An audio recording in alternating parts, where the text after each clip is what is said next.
Put a release out late yesterday afternoon relates to a 4-year-old girl who is a close contact of the truck driver that lives at Windaroo. We have now identified that this young child was infectious in the community from the 31st of August up to the 2nd of September when she got tested, but we believe infectious for the 2 days, as in she was out in the community for 2 days. She had been at daycare at the Boulevard Early Learning Centre, and there are children at that learning centre that also go to Windaroo State School but use that early learning centre for before and after school care. Consequently, both of those two sites have been put into quarantine. We also are concerned about the fact that this driver with the child went to the Beanley Marketplace on the 30th of August and to the Stylish Nails Salon inside the Beanley Marketplace. So we are calling on anyone who has been at the Beanley Marketplace between 10:30 and 11:45 to go and get tested and await your results. If you've been to the nail salon, you are required to quarantine for 14 days. Before I go on about those details, can I say this obviously brings us to 20 active cases currently. We had 9,996 tests yesterday, so again, we'd like to see high numbers of tests, particularly in the Logan and Beanley areas over the weekend, and we have many sites opened over the weekend and private pathologists being set up. We had 20,635 vaccinations, so well done everyone again for coming out and continuing to be vaccinated, which puts us at 52.17% first dose and excitedly 33.55% second. That means a third of all eligible Queenslanders are now fully vaccinated. So let's keep that great work going and coming out and getting vaccinated, jumping on the website, getting registered with Q Health or booking in with the GP or going to a community pharmacy. Now, in relation to the risks, obviously Q Health are doing the close contacts for the Early Learning Centre and the school, but we do want to put a call out to anyone who's been to the Beanley Marketplace and particularly the Stylish Nails Salon, that you must come forward, you must get tested and you must isolate. Sadly, what we have seen is that people were not checking in. There was one person during that time checked in with the check-in app at the nail salon, but we know there was at least 8 customers there in addition to this gentleman and the child, and of course 4 staff. So we do need people to come forward because we can't rely simply on the check-in app data because people haven't been checking in. So this is a good reminder for everyone. Businesses and individuals all have a responsibility to make sure that people are checking in. Businesses should not be letting people enter their premises and sit down or participate in activities or shop around without making sure they've checked in first. And as individuals, you have a responsibility to check in because you're putting yourself at risk by not doing so.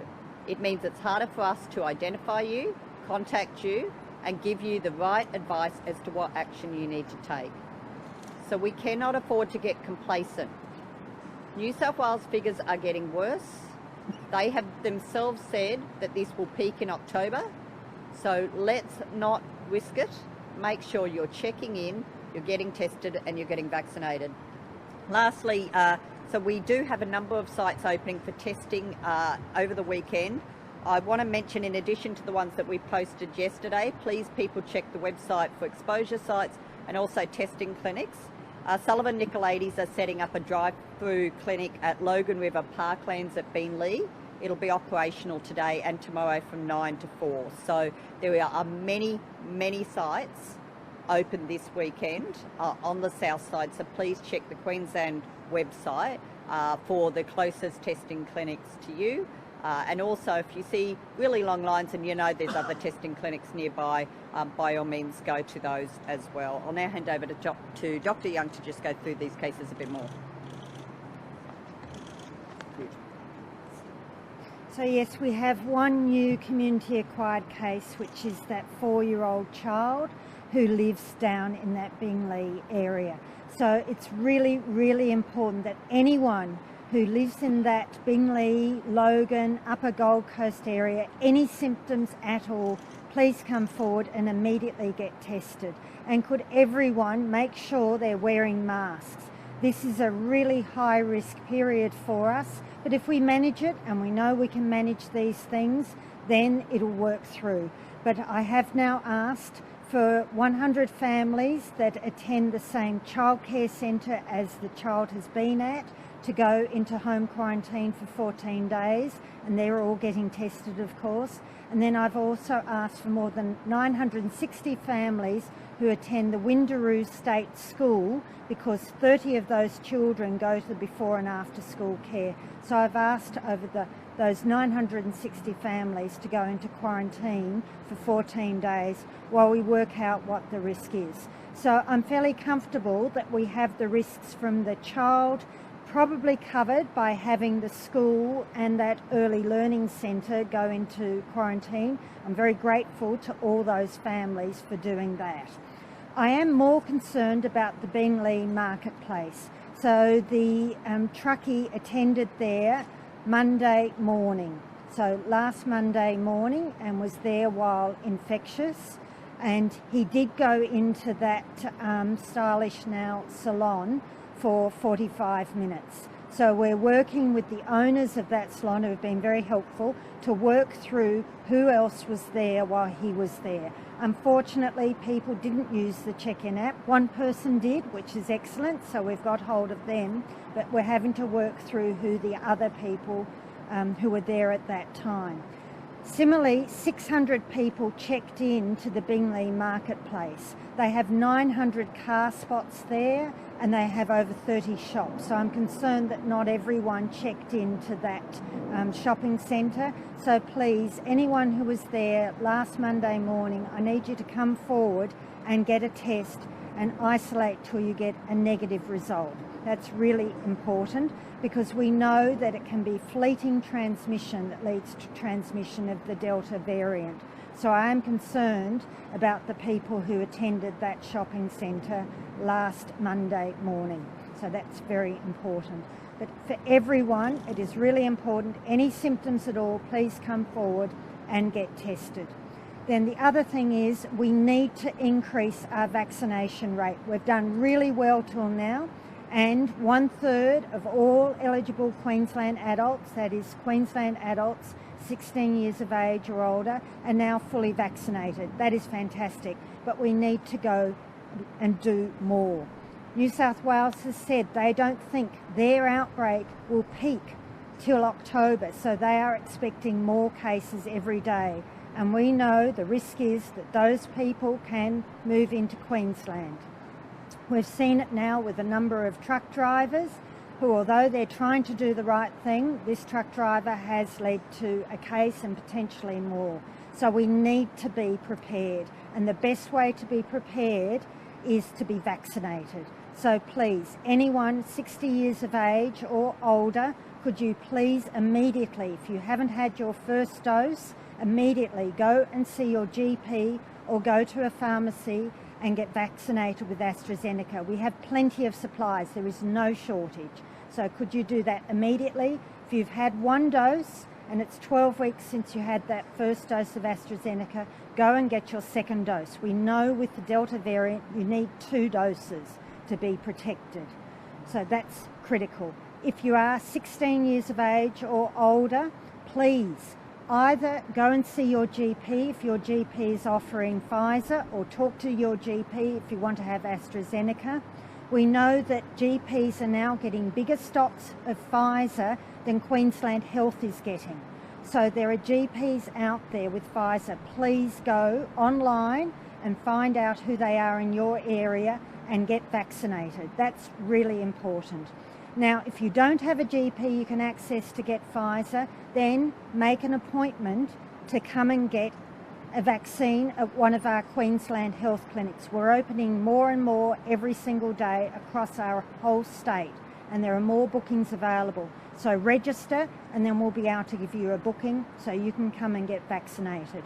If you've had one dose of the Pfizer vaccine, then 21 days later you should be booking in for your second dose. That's really important. And as we can gradually open up more capacity, we will be looking at walk-in.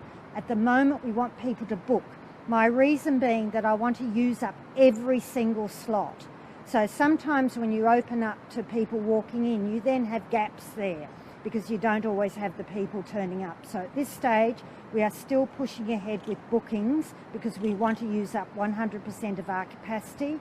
But also, I know GPs are not using up 100% of their capacity with Pfizer. They have got spare doses. So please make sure you check whether your own GP has got Pfizer or a GP in your area. We must do this going forward. This is what will protect Queenslanders.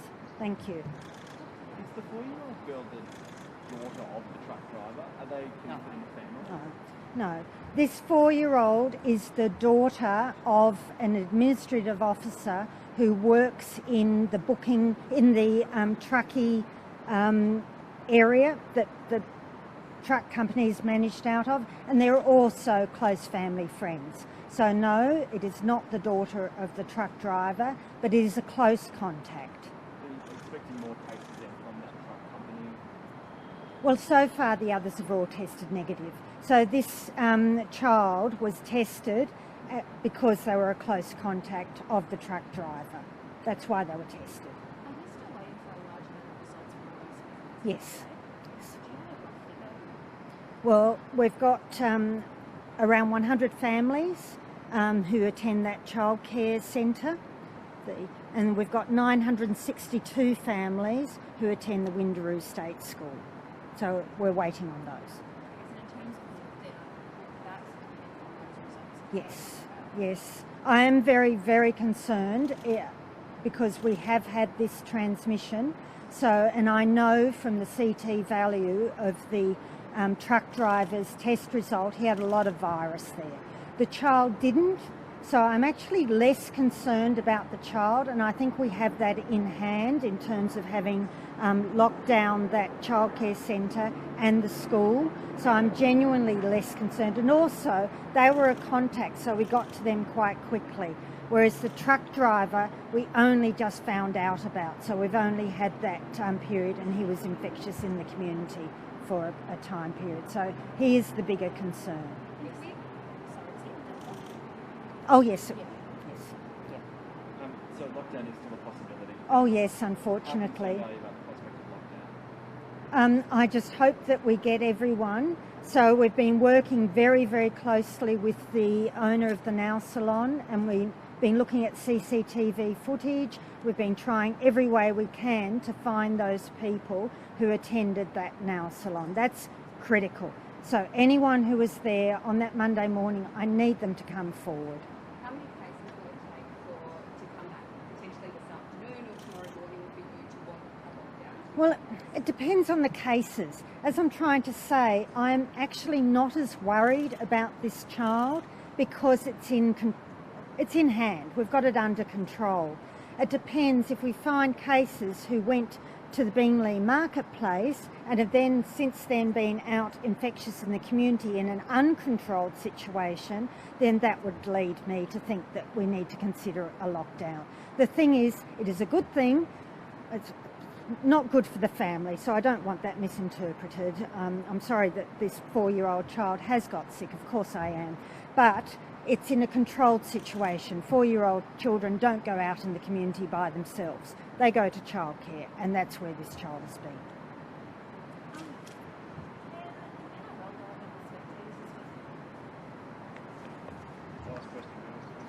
So far there's no restrictions on any stadiums, any events. We are not changing the level of restrictions in Queensland other than in the Logan LGA area. We are restricting visitors around hospitals, aged care and disability facilities. So that's a normal process when we are concerned that there may be community cases. That's the only restrictions we've put in place. The next 24 to 48 hours is critical here.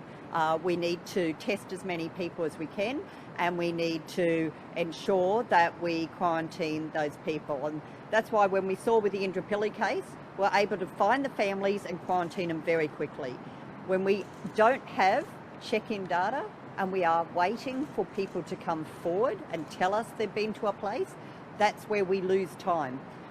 So I cannot reinforce enough the importance of the check-in data and everyone checking in, but please, everyone get tested who has any symptoms whatsoever. This is a really important time and we need people to stay safe. So we want people coming out and getting tested in good numbers this weekend. Last one. The 62-year-old woman who was on just on the New South Wales side of the border. 62 years old, she had to go there for her son's funeral. She can't get back into Queensland. She's had a mental breakdown while grieving, treated with the Gunnery Hospital. She wants to go home to her rural property in rural Queensland, housemaker property, to quarantine at home for 14 days. Queensland Health telling her she needs to go to Sydney and to fly into Brisbane just to do 14 days in hotel quarantine. My question to you is... So look, I have seen a number of cases reported today of people coming forward telling their stories of wanting to come to Queensland. We understand that. We know the hardship that border closures and lockdowns. Remember, the only reason we have a border closure is that New South Wales, ACT and Victoria are in lockdown. Every single state and territory on the east coast mainland of Australia, other than Queensland, is locked down. And so those are, people in those areas shouldn't be moving around. Now, if you're coming here to relocate or you're coming here because you're a Queensland resident, then yes, or you've got exceptional circumstances, you can be applying to come to Queensland. Our amazing exemption team is working as hard as they can, reaching out to everyone who makes an application and working through their issues. But I do want to just give a couple of examples why this is really complex, and I ask people to be patient, but I also ask people to follow the rules when they're granted exemptions. We require people to fly in for good reason. We cannot have people driving through hotspots interstate and spreading it potentially through other suburbs, going through towns that have positive cases, going through towns that have positive sewage, going into our border zone and then crossing over by car and potentially stopping elsewhere along the way. That creates very significant risk, which is why we've always said when you get an exemption you need to arrive by plane. But also we have got people, including stories today, that were granted an exemption back in mid-July to fly from Victoria to Queensland. Now, people have chosen to not utilise that exemption, which means they would already be in Queensland and they would be enjoying our beautiful lifestyle right now.